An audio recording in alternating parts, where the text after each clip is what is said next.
یہ ویڈیو اس بنیادی مگر نہایت گہرے سوال سے آغاز کرتی ہے کہ دنیا کی مجموعی عمر کتنی ہے، ہم کب سے اس زمین پر موجود ہیں، اور وقت کا یہ طویل سفر کس سمت جا رہا ہے۔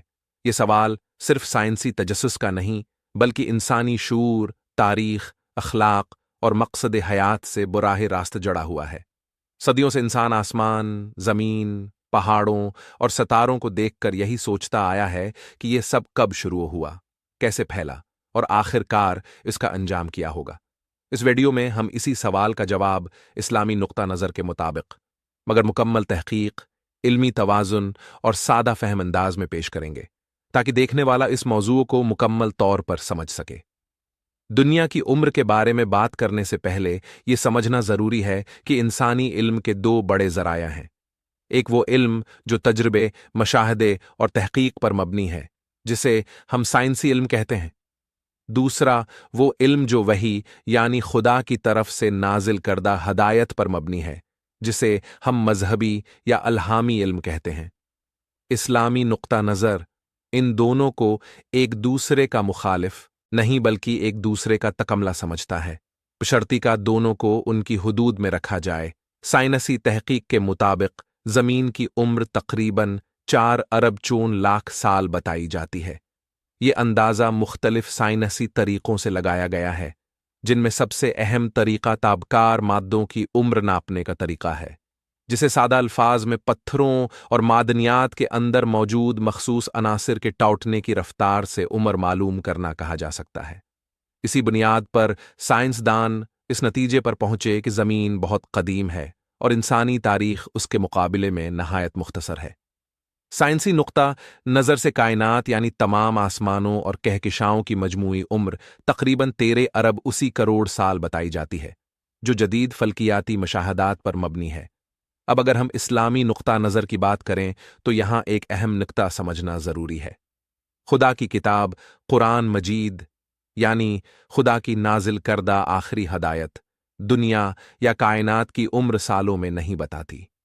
اس کی بنیادی وجہ یہ ہے کہ اس کتاب کا مقصد ریاضیاتی یا فلکیاتی تفصیل دینا نہیں بلکہ انسان کو اس کی حقیقت، ذمہ داری اور انجام سے آگاہ کرنا ہے۔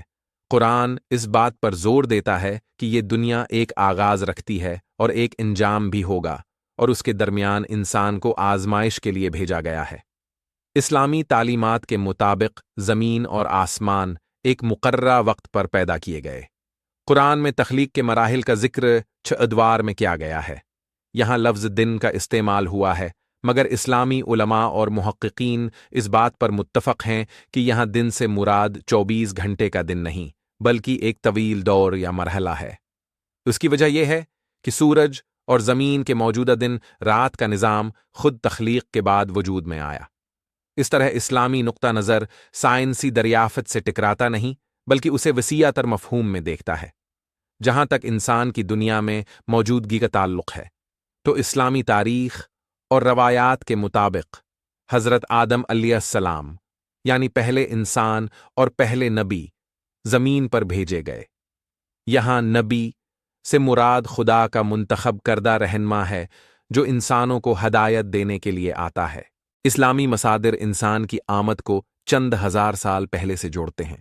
اکثر محققین کے مطابق یہ مدت تقریباً 7 سے 10 ہزار سال کے درمیان سمجھی جاتی ہے۔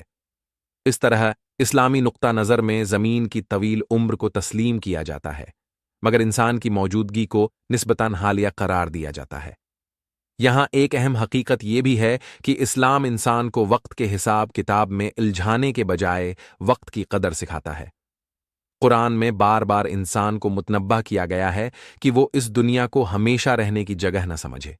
یہ دنیا عارضی ہے، یہاں ہر چیز ایک مقررہ مدت کے بعد ختم ہو جاتی ہے، اور آخر کار ایک دن قیامت آئے گی، یعنی وہ آخری دن جب پوری کائنات کا موجودہ نظام ختم کر دیا جائے گا اور ایک نیا مرحلہ شروع ہوگا۔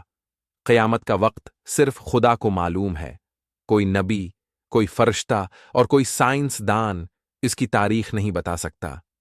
اسلامی نقطہ نظر سے دنیا کی عمر کا اصل مقصد انسان کو غرور سے بچانا اور ذمہ داری کا احساس دلانا ہے۔ جب انسان یہ جان لیتا ہے کہ وہ ایک طویل کائناتی تاریخ کا بہت چھوٹا سا حصہ ہے تو اس کے اندر عاجزی پیدا ہوتی ہے۔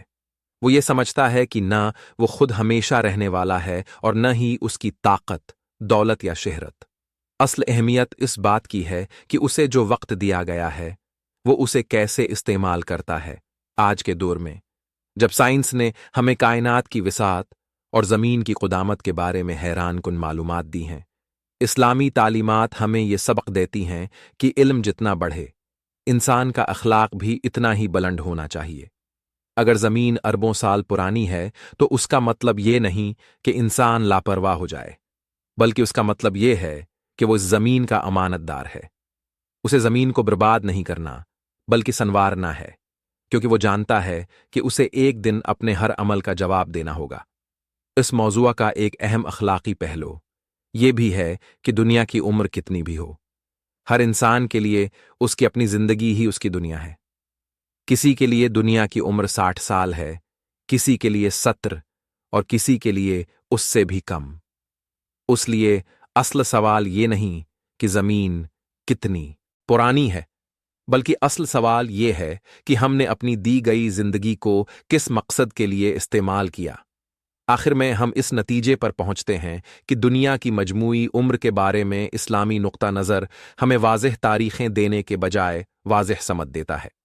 یہ سمت ہمیں بتاتی ہے کہ یہ دنیا ایک آغاز رکھتی ہے، ایک انجام رکھتی ہے، اور انسان کو اس کے درمیان ایک امتحان کے لیے بھیجا گیا ہے۔ سائنسی تحقیق ہمیں اعداد و شمار دیتی ہے، اور اسلامی تعلیم ہمیں مقصد اور اخلاق عطا کرتی ہے۔ جب ہم ان دونوں کو سمجھداری سے جوڑتے ہیں تو ہمیں نہ صرف دنیا کی عمر کا شعور ملتا ہے بلکہ اپنی زندگی کی حقیقت بھی سمجھ میں آتی ہے۔ یہی شعور انسان کو ایک بہتر فرد، ایک ذمہ دار شہری اور ایک با مقصد انسان بناتا ہے، اور یہی اس علم کا اصل حاصل ہے۔